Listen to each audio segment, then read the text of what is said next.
Hello दोस्तों, मैं GST inspector Pawan आपके अपने YouTube channel crack competition with Pawan में स्वागत करता हूं।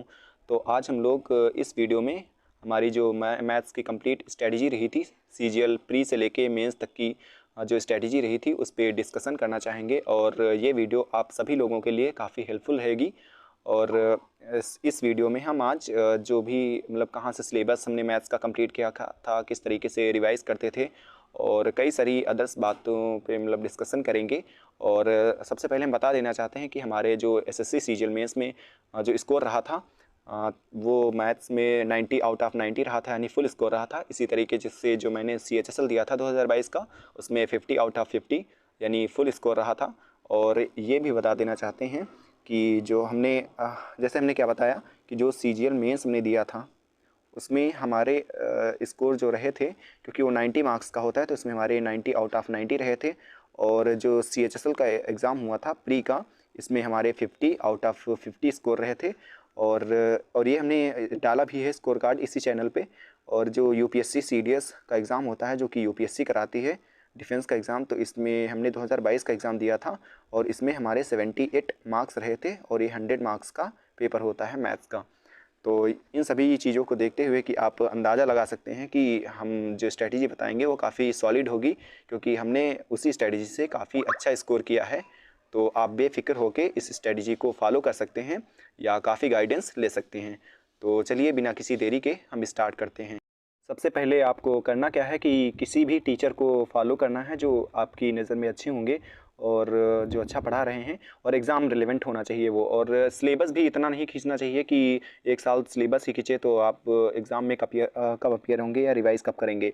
तो इसीलिए किसी भी एक टीचर को, अच्छे टीचर को पकड़ना है। जैसे हम अपने केस में बता रहे हैं, तो हमने तो जो फुल जो मैथ्स थी वो गगन सर जो कैरियर लैब पे पढ़ाते हैं, गगन प्रताप सर, काफ़ी अच्छा पढ़ाते हैं, तो उनसे ही हमने मैथ्स पूरी कंप्लीट की थी। और वैसे यूट्यूब से ही हमने सबसे ज़्यादा कंप्लीट किया था वो सर से। और बैच तो मतलब थोड़ा थोड़ा जो टॉपिक थे वो बैच से पूरी तरीके से कंप्लीट किए थे। तो मैथ्स किसी भी टीचर, जैसे कई सारे टीचर्स हैं, अभिनय सर हैं और पवन राव सर हैं, गगन सर हैं, इसी तरीके से आदित्य रंजन, जो भी आपके लिए सूटेबल हैं, तो आप वहाँ से कवर कर सकते हैं।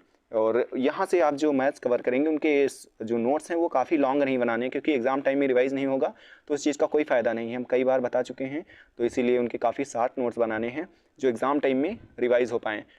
तो जैसे हमें मेनली फोकस कॉन्सेप्ट पे ही करना है। नोट्स अगर बना रहे हैं तो कॉन्सेप्ट पे फोकस करना है, ये नहीं कि क्वेश्चन पूरा क्वेश्चन छापे जा रहे हैं और टाइम ही वेस्ट होगा, उसका कोई मतलब नहीं है। और वैसे भी अगर किसी भी टीचर से पढ़ते हैं, उनके क्लास नोट्स ही आते हैं, तो क्लास नोट्स ले सकते हैं वहाँ से। जैसे गगन सर जी के हमने क्लास नोट्स लगाए थे, तो अभी आगे बताएंगे भी, बुक लिस्ट जब की बात होगी तो हम बताएंगे पूरा डिटेल्स में कि कौन कौन सी बुक्स को फॉलो किया था। तो किसी भी टीचर से, जिस टीचर से पढ़ना है, उसके क्लास नोट्स को खुद शॉर्ट नोट्स बना लेने हैं कॉन्सेप्ट के, और क्लास नोट्स लेके वहाँ से मतलब कायदे से अच्छे से कवर कर लेना है। फिर ये करने के बाद जब बात करने जा रहे हैं नेक्स्ट पॉइंट पे कि हमें किस तरीके से मैथ्स के क्वेश्चंस को अप्रोच करना है, एग्ज़ाम प्रेशर में भी कैसे हैंडल करना है उन्हें, और कौन कौन से तरीके अपनाने हैं। तो जैसे आपको मैथ्स को बेसिक से तो सीखना ही पड़ेगा, क्योंकि क्वेश्चन का बेसिक सीखना बहुत ज़रूरी है। वहीं से एनालिसिस एंड जनरलाइज करके उसकी ट्रिक्स बना दी जाती हैं, शॉर्ट ट्रिक्स जिसका नाम दिया जाता है। लेकिन आपको अगर बेसिक नहीं पता होगा तो ट्रिक सीखने में काफ़ी मुश्किलें होंगी। तो आपको बेसिक पे भी फोकस करना है और ट्रिक्स पे भी फोकस करना है, जिससे हम अपनी स्पीड काफ़ी बढ़ा सकें और अंडरस्टैंडिंग भी मजबूत कर सकें मैथ्स की। और कुछ जनरलाइजेशन आपको खुद से भी करनी पड़ती हैं, जिससे एग्ज़ाम में काफ़ी हेल्प हो सके।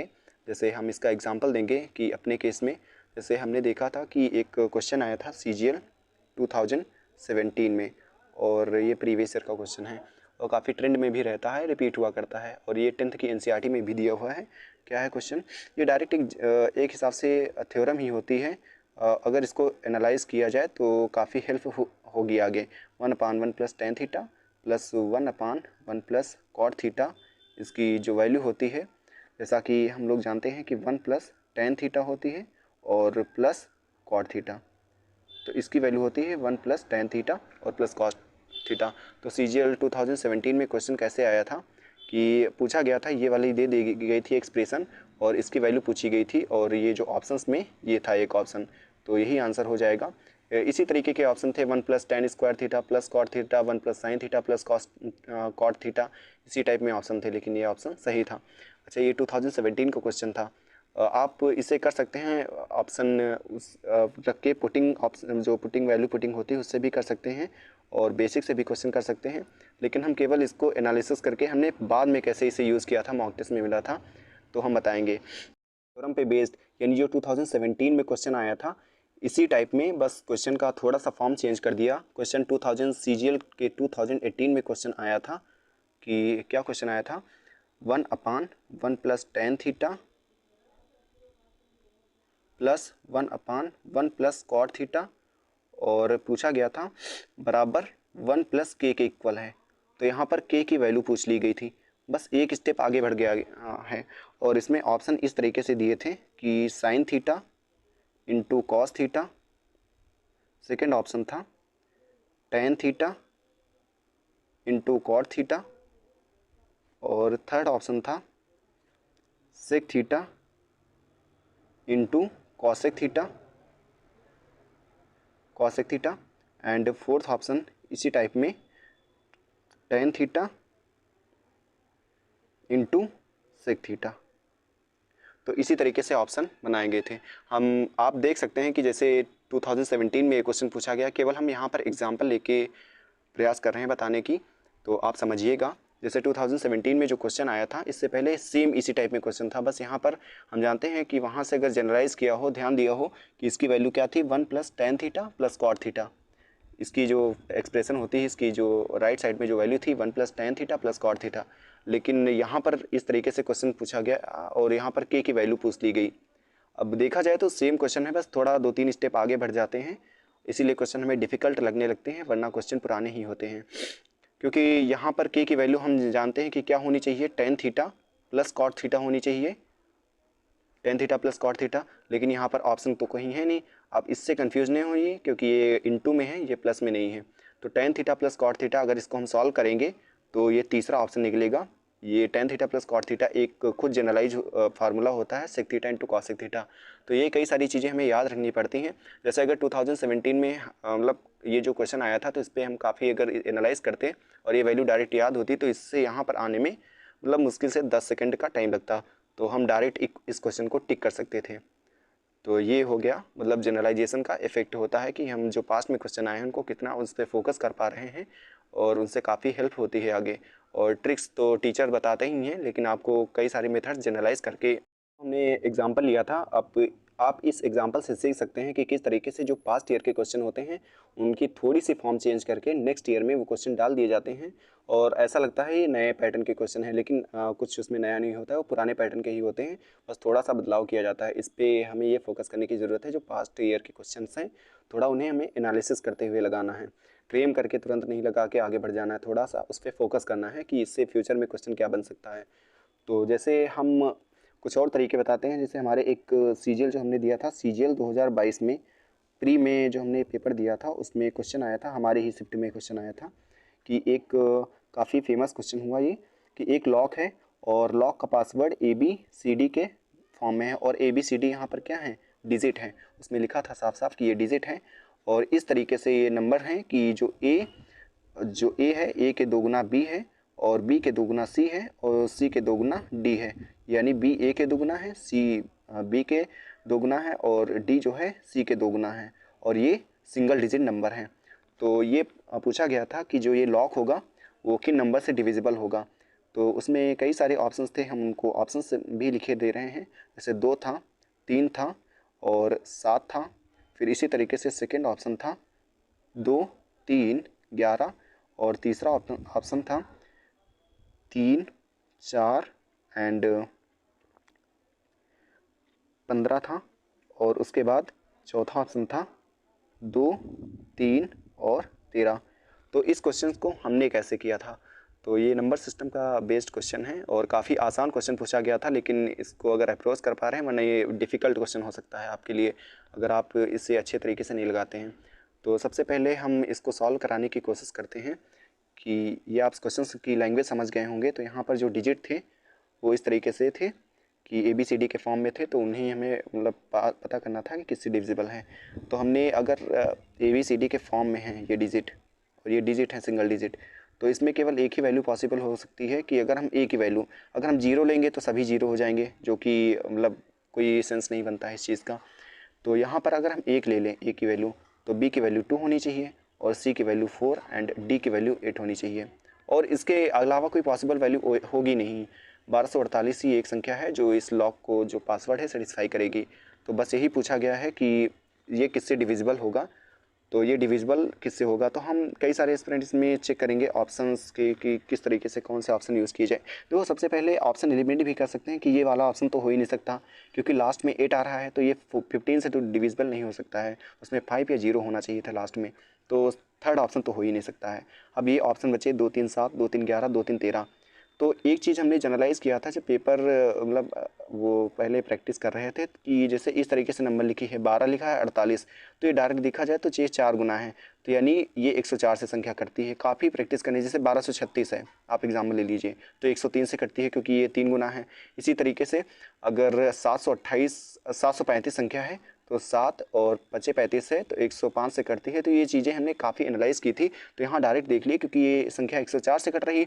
अगर ये 104 से कट रही है तो ये 13 से कटेगी, और 13 केवल एक ही ऑप्शन में है इसमें, तो ये फोर्थ ऑप्शन हो जाएगा। ये मुश्किल से हमने क्वेश्चन 10 से 12 सेकंड में कर दिया था, और काफ़ी आसान क्वेश्चन था अगर आपको इस तरीके से अप्रोच मालूम है। तो यही मैटर करता है कि आप किस तरीके से पेपर अटेम्प्ट कर रहे हैं, वरना पेपर आपके लिए डिफ़िकल्ट हो सकता है, आसान पेपर भी। तो चलिए, हम ये तो एग्जांपल्स दे रहे थे, अब नेक्स्ट पॉइंट पे बढ़ते हैं। नेक्स्ट पॉइंट पे जो कि बुक लिस्ट है, तो हमने कौन कौन सी बुक्स को फॉलो किया था ये हम बताएंगे। तो सबसे पहले आपको यही फोकस करना है कि बी लिमिटेड, ज़्यादा आपको रिसोर्सेज फॉलो नहीं करना है, यानी आपको बुक कलेक्टर थोड़े ना बनना है, आपको तो लेना है सिलेक्शन। तो अपना काम निकल जाए बस, उससे हमें उससे ज़्यादा कुछ ज्ञानी वानी बनने की ज़रूरत नहीं है, और बस यही है अच्छा हम एग्ज़ाम में परफॉर्म कर पाएँ। तो सबसे पहले आपको लिमिटेड रहना है और एग्ज़ाम ओरिएंटेड रिसोर्सेज को फॉलो करने हैं। फालतू में ये दुनियादारी नहीं ढूंढना है कि दुनिया के टफेस्ट क्वेश्चंस कौन से हैं, मतलब गूगल पे सर्च कर रहे हैं कि toughest question of geometry, toughest question of arithmetic या प्रॉफिट एंड लॉस, उससे कुछ फ़ायदा नहीं होगा। जो एग्ज़ाम ओरिएंटेड है मटेरियल वही पढ़ना है, और आपको इतना अप्रोच अच्छी रखनी है एग्ज़ाम में कि जो काफ़ी ईजी या जो टफ क्वेश्चन होते हैं वो काफ़ी कम टाइम में हो पाएँ। बस यही इसी चीज़ का खेल है। तो आपको सबसे पहले जैसे किसी भी टीचर से पढ़ेंगे तो वहाँ से आप नोट्स प्रिपेयर ही करेंगे हैंड रिटन अपने, तो उन्हें शॉर्ट में बहुत ज़्यादा प्रिपेयर करना है, उसे ही रिवाइज़ करना है बार बार। फिर जिस टीचर से, जैसे हमने गगन सर से पढ़ा था, तो उनके क्लास नोट्स आते हैं, काफ़ी अच्छे नोट्स आते हैं, तो हमने क्लास नोट्स को कवर किया था जो अर्थमेटिक एंड एडवांस के आते हैं।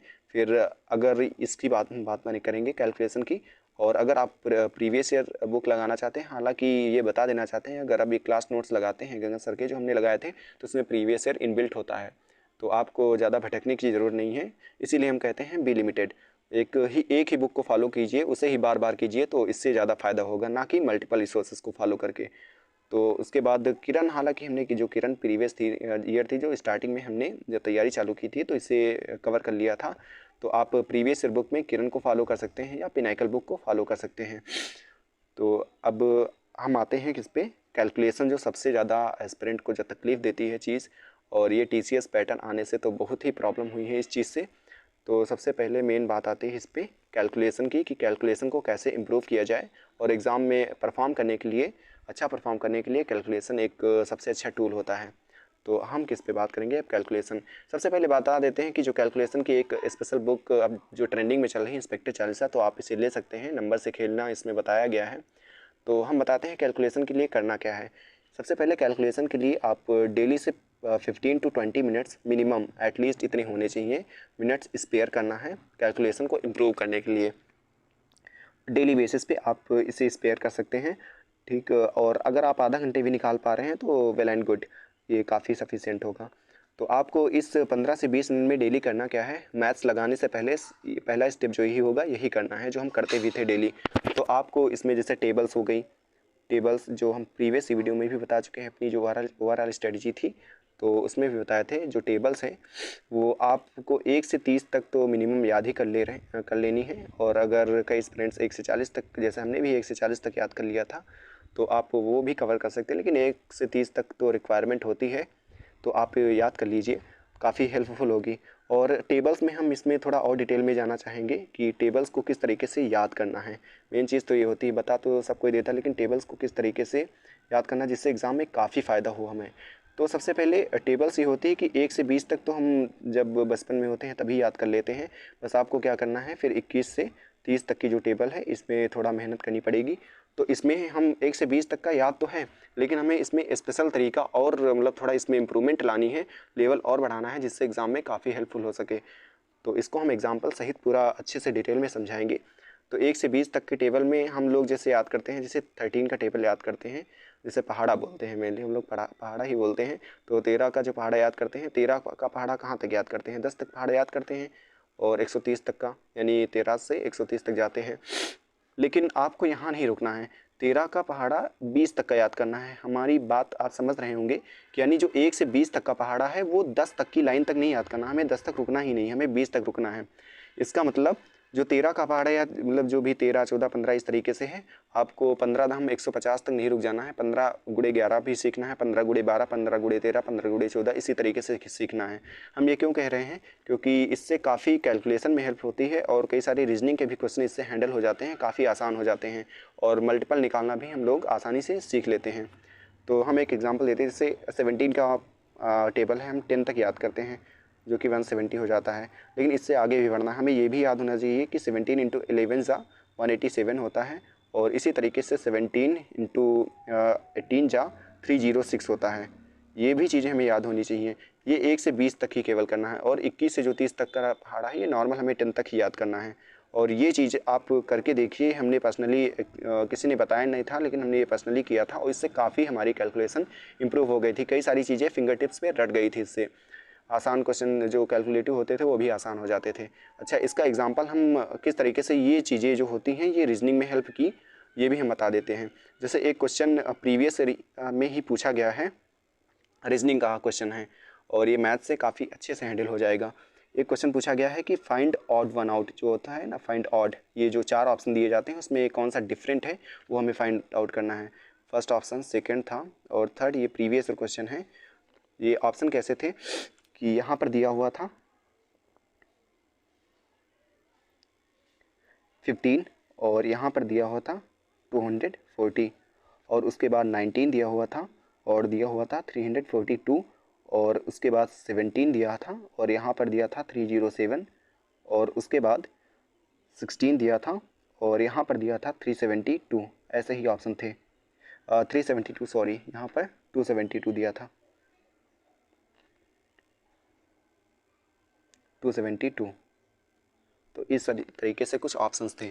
तो ये क्वेश्चन रीजनिंग में आया था, इसमें हमें ये 4 ऑप्शन दिए हुए थे, इसमें फाइंड आउट करना था कौन सा ऑड है यानी कौन सा डिफरेंट है। अगर ये भी तरीका है कि हम इससे इस तरीके से देख सकते हैं कि ये 15 है, और 15 का स्क्वायर किया गया है प्लस 15 जोड़ा गया है तो 240 आ गया है। इसी तरीके से चारों ऑप्शन हम देख सकते हैं, इस तरीके से हैंडल कर सकते हैं। लेकिन इसमें टाइम टेकिंग ये हो सकता है और थोड़ा सोचना भी पड़ेगा। लेकिन अगर हम थोड़ा सा भी जो हमने टेबल बताया है कि 20 तक की जो टेबल है 20 तक याद करना है, अगर इसे थोड़ा सा भी याद कर लेते हैं, एनालाइज कर लेते हैं, तो ये क्वेश्चन काफ़ी आसान हो जाएगा, और मुश्किल से 5 सेकंड में ये क्वेश्चन हो जाएगा। तो ये ऐसे क्वेश्चन काफ़ी मॉक टेस्ट में मिला भी करते हैं। तो हम इसे बताते हैं कैसे करेंगे। जैसे 15 है, हमने 15 का टेबल याद किया है, तो अगर 20 तक का याद किया है तो ये पता होगा कि 15 गुणे 15 225, और 15 गुणे 16 240 होता है। इसका मतलब ये किया गया है, अगर इसमें 15 और इसका नेक्स्ट नंबर क्या है 16, तो गुणा कराया गया है तो 240 आ गया है। ठीक, इसी तरीके से फिर इसमें किया हो गया तो 19 है। अच्छा, 19 का यहाँ पर सॉरी, यहाँ पर 19 नहीं था, यहाँ पर 18 था, तो आप इसे करेक्ट कर लीजिए। यहाँ पर 18 है, यहाँ पर 18 है, तो ये 18 है। तो 18 का नेक्स्ट नंबर क्या होता है 19, और 18 गुणे 19 342। ये हमें याद है क्योंकि हमने जिस तरीके से बताया ये उसी तरीके से हमने याद किया है कि 18 का पहाड़ा 20 तक का याद किया है। तो 18 गुणे 19 हमें डायरेक्ट रटा हुआ है कि 342, तो इसमें कुछ देखने की ज़रूरत ही नहीं है, एकदम मतलब तुरंत ही क्वेश्चन हो जाता है। और फिर 17, ये तीसरा ऑप्शन देखते हैं, तो 17, फिर इसका नेक्स्ट नंबर क्या होगा 18, तो 17 गुणे 18 जो कि आप याद करेंगे तो 306 होता है, और जबकि यहाँ पर जो दिया हुआ है वो 307 है। तो इसीलिए ये क्वेश्चन इनकरेक्ट होगा, मतलब ये जो ऑप्शन है वो इनकरेक्ट होगा। और इसी तरीके से जो ये फोर्थ ऑप्शन है 16 × 17 जा, तो ये 272 होता है, तो ये भी सही है। तो यानी तीसरा जो ऑप्शन है ये रॉन्ग है। तो देखा आपने कि किस तरीके से टेबल याद कर लेते हैं तो काफ़ी हेल्पफुल होती है, चाहे वो रीजनिंग का क्वेश्चन हो या मैथ का। तो ऐसे क्वेश्चंस काफ़ी आसानी से हो जाते हैं और कम टाइम में हो जाते हैं। तो आप टेबल इसी तरीके से याद कर लीजिए और हम थोड़ा कैलकुलेशन और टिप्स देंगे। हालांकि कहेंगे आप लोग तो हम एक कैलकुलेशन की जो अपनी जो टिप्स बनाए थे, वरना स्क्वायर और क्यूब्स तो निकालना सभी लोग सिखाते हैं लेकिन जो वो एग्ज़ाम में इतना ज़्यादा हेल्पफुल नहीं होते हैं। जो हमने खुद की चीज़ें एक्सपीरियंस की थी, जो एग्ज़ाम में काफ़ी काम भी आती हैं और मॉक टेस्ट में काम आती हैं, तो वो चीज़ें हम बताएँगे। तो इसमें थोड़ा हम बताने की कोशिश करते हैं। जैसे आपको इस तरीके से कैलकुलेशन भी सीखनी है, उल्टा कैलकुलेशन। जैसे आपके सामने एक नंबर आ जाए 144, तो आपको इस नंबर देखते ही नंबर आपको इसके मल्टीपल्स ध्यान रहने चाहिए कि 144 अगर हम 16 इंटू 9 जा करें तो 144 होता है, अगर 72 इंटू 2 जा करें तो 144 होता है, अगर हम इसमें 24 इंटू 4 जा 24 इंटू 6 जे करें तो भी 44 होता है 144। अगर 36 चक्को कर दिया जाए तब भी 144 हो जाएगा, 48 तियाँ कर दिया जाए तब भी 144 होगा। यानी आप हमारी बात समझ रहे होंगे कि नंबर को लेके उसके मल्टीपल्स कई सारे इसी तरीके से इसी फॉर्म में ढूंढने हैं, जिससे काफ़ी चीज़ें आसान हो जाती हैं। इसी तरीके से कई सारे एग्जांपल हैं कि आप काफ़ी फेमस नंबर होते हैं उनको रट के बैठिए। जैसे एक 231 होता है, ये काफ़ी काम होता है। इसका 3 गुणे 7 गुणे 11, इस पे एक पैटर्न भी बनता है 3 7 11 के डिविजिबिलिटी पे, तो ये नंबर याद रखिए। इसी तरीके से 385 जो होता है ये 5 गुणे 7 गुणे 11 होता है। इसी तरीके से हमने 385 था तो यही नहीं याद किया था कि ये 5 गुणे 7 गुणे 11 होता है, हमें ये भी पता था कि 77 गुणे 5 होता है, 55 गुणे 7 होता है। इसी तरीके से आप कहेंगे कि काफ़ी क्रेम करना पड़ रहा है, लेकिन आप इतना अगर करेंगे मतलब डेली इसी तरीके से तो ये चीज़ें रट जाती हैं खुद से और काफ़ी प्रैक्टिस से आसान हो जाती हैं चीज़ें। तो आप ये करिएगा, ट्राई करिएगा, काफ़ी हेल्पफुल होगी। और ये हमने खुद के तरीके अपनाए थे, इससे काफ़ी कैलकुलेशन आसान हो गई थी और ऑप्शन का भी अच्छे से यूज़ कर पा रहे थे इन चीज़ों की हेल्प से। मल्टीपल निकालना या ऑप्शन एलिमिनेट करना कि ये 7 का मल्टीपल होगा 11 का, तो इस तरीके से काफ़ी हेल्पफुल हो जाती थी कि तो बहुत ही ज़्यादा रोल निभाएगी आपकी एग्ज़ाम के परफॉर्मेंस पे, काफ़ी इफेक्ट पड़ेगा इस चीज़ का और काफ़ी इम्प्रूव कर देगा परफॉर्मेंस आपका। तो मॉक टेस्ट तो बिल्कुल स्किप ही नहीं करने हैं मैथ्स के लिए, और हो सके तो आप इसमें सेक्शनल मॉक टेस्ट जितने पॉसिबल हों उतने लीजिए, और फुल मॉक टेस्ट में तो मैथ्स को कवर कर ही लेंगे ये मॉक टेस्ट, लेकिन आपको सेक्शनल मॉक टेस्ट भी देने हैं। जैसे हम अपना बता रहे हैं कि हमने मैथ्स के मॉक टेस्ट काफ़ी लगाए थे और इससे स्पीड भी काफ़ी इम्प्रूव हुई थी और आपकी भी इम्प्रूव होगी। तो मैथ्स में यही है, स्पीड अप होने के लिए ये टेस्ट देने ही होंगे। सेक्शनल टेस्ट भी आप लगाएंगे, इससे स्पीड इम्प्रूव होगी। तो बार बार इसी पे फोकस कर रहे हैं हम कि मॉक टेस्ट तो देना ही है, इसे स्किप नहीं करना है, वरना जितनी भी प्रिपरेशन किए होंगे, रिवाइज़ किए होंगे, उन चीज़ों का एग्ज़ाम में कोई काम ही नहीं आएगा, क्योंकि एग्ज़ाम में इतना प्रेशर होता है, क्वेश्चन ही फर्स्ट रीडिंग में समझ में ही नहीं आता। तो ये चीज़ें जो होती हैं, जो हमारी वीकनेस होती है, वो मॉक टेस्ट में रिमूव हो जाती है, हमें क्वेश्चन आसानी से समझ में आने लगता है और ये सभी चीज़ें। तो मॉक टेस्ट की स्ट्रेटजी पे बात करते हैं कि किस तरीके से मैथ्स का जो मेनली सेक्शन है वो अटेम्प्ट करना है। सबसे पहले मैथ्स का अटेम्प्ट करने के लिए सेक्शन तो आपको एक आर्ट आनी चाहिए जो कि होती है स्किपिंग आर्ट।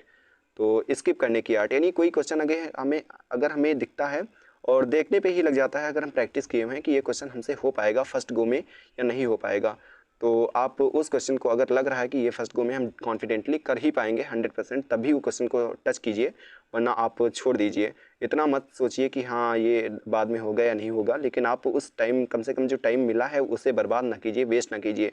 क्योंकि ये भी होता है कभी कभी मैथ्स में एक दो क्वेश्चन रॉन्ग आ जाते हैं, हमारे में भी प्री में आ गया था, तो हमने 1 मिनट के अंदर ही उसे छोड़ दिया था, क्योंकि वो हमारा आंसर नहीं आ रहा था तो हमने छोड़ दिया था।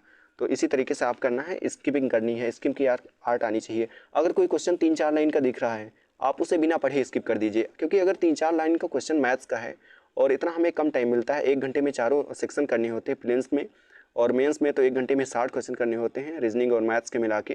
तो इतना कहाँ होगा कि 3-4 क्वेश्चन लाइन का क्वेश्चन हम पढ़ें, वो पढ़ने में ही शायद 1 से 1.5 मिनट निकल जाएंगे, और अगर पढ़ रहे हैं उसके बाद हमें पता चल रहा है शायद ये क्वेश्चन हमसे ना हो, तो ये तो मिनट हमें ये टाइम बर्बाद हो गया, ये नहीं मिलेगा दोबारा। तो इसीलिए बिना पढ़े 3-4 लाइन का अगर क्वेश्चन है तो उसे स्किप कर देना है। ये डरना नहीं है कि हम ज़्यादा क्वेश्चन स्किप कर रहे हैं, ये करना ही होगा, ये आर्ट डेवलप करनी ही होगी, स्किपिंग आर्ट। तो इस पर किसी भी क्वेश्चन पे ज़्यादा टाइम वेस्ट ना कीजिए। और उसके बाद आपको जितनी भी जनरलाइजेशंस की हैं या अब तक की जितने भी फार्मूले याद किए हैं, लर्न किए हैं, उन चीज़ों को अच्छे से यूज़ करना है। और मेनली मैथ्स में तो ऑप्शन का काफ़ी रोल होता है। जनरलाइजेशंस हो गई, ट्रिक्स हो गई, बेसिक्स हो गए, और ऑप्शंस बहुत काफ़ी यूज़ करना है उन्हें। और उसके बाद मॉक टेस्ट देने के बाद कि उसका डीप एनालिसिस करना ज़रूरी है मैथ्स में, कि अगर किसी भी क्वेश्चन में अगर क्वेश्चन हो भी गया है, अगर क्वेश्चन में टाइम ज़्यादा लगा है तो क्यों लगा है, उसे भी देखना है। उसका कोई सब्स्टिट्यूट हो सकता है या कोई दूसरा मेथड जिससे वो क्वेश्चन आसान हो सकता है, तो वो आप एनालिसिस कीजिएगा। तो इससे काफ़ी एग्ज़ाम में हेल्प होगी और आप इम्प्रूव करेंगे अपना स्कोर। और आज हमने इस वीडियो में पूरी मैथ्स के हर एक एस्पेक्ट को कवर करने की कोशिश की है कि किस तरीके से हमें प्रिपरेशन करनी है और कैसे मॉक टेस्ट में अच्छा परफॉर्म करना है और रियल एग्ज़ाम में भी कैसे स्कोर को बूस्ट करना है। ये सभी हमने डिटेल में बताने की कोशिश की है। हालांकि थोड़ा वीडियो लंबी हो गई, लेकिन ये आपके लिए फुल गाइडेंस का काम करेगी। और आप अगर इसे फॉलो करते हैं तो डेफिनेटली आप अच्छा स्कोर करेंगे और आप फुल में फुल स्कोर भी कर सकते हैं। तो अपनी तैयारी अच्छे से कंटिन्यू रखिए और हम मिलते हैं किसी इसी तरीके की नेक्स्ट वीडियो में। तब तक के लिए thanks, take care, bye bye.